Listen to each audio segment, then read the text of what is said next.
আপনি নাগরিক পাসপোর্ট নেবেন, আপনার নাগরিক অধিকার, আপনাকে পুলিশ ভেরিফিকেশন কেন বলতে?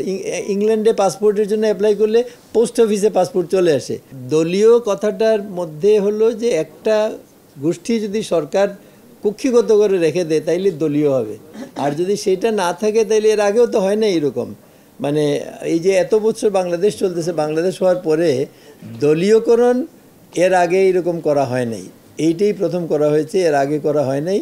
আমিও যতদিন চাকরিতে ছিলাম আমরা তো কোনো দলের সঙ্গে কাজ করি নাই।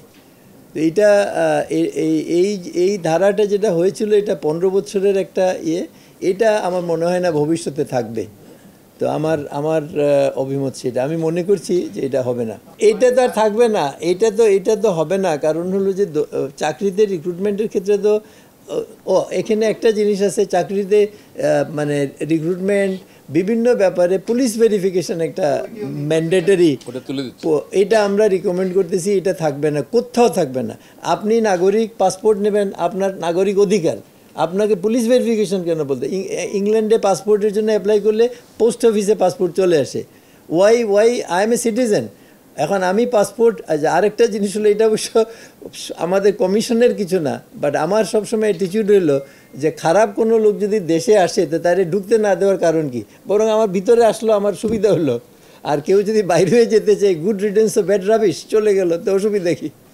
এই যে আমরা যে এয়ারপোর্টে যেগুলো করা হয় এগুলো আমি মনে করি এটা total wastage of time and unnecessary.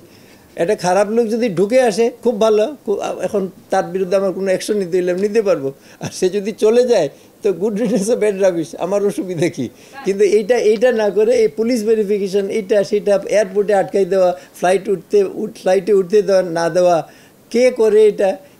এই যে অদৃশ্য শক্তি, এইগুলো আমরা মনে করি, আমার পার্সোনাল ভিউগুলো, যে I feel that this should not be there. Why should it is a citizen's right to get a passport.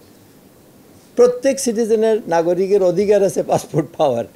তো এইটা তো আবার হোম মিনিস্ট্রির ব্যাপারে আলাদা একটা কমিশন হয়েছে, ওনারা কি বলেছেন জানি না, কিন্তু আমাদের ভিউ হলো এটা, আমার পার্সোনাল ভিউ এটা।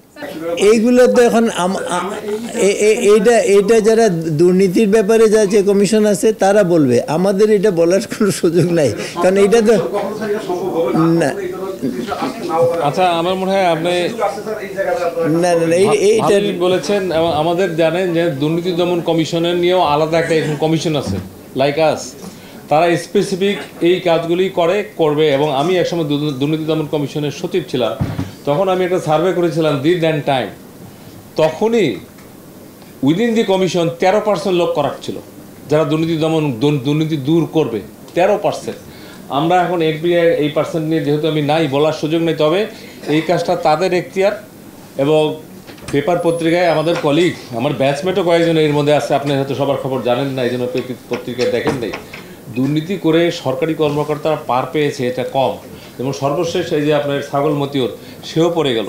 এবং পলাতক রৌফ, বাংলাদেশ ব্যাংকের গভর্নর, কয়েকদিনের মধ্যে দেখবেন সেও আসতেছে। তো আমি অ্যাডভান্স বলতে চাই না, কিন্তু এগুলো ঘটছে, এগুলো ঘটবে, এবং আপনারা কেউই এটার পক্ষে না। Thank you.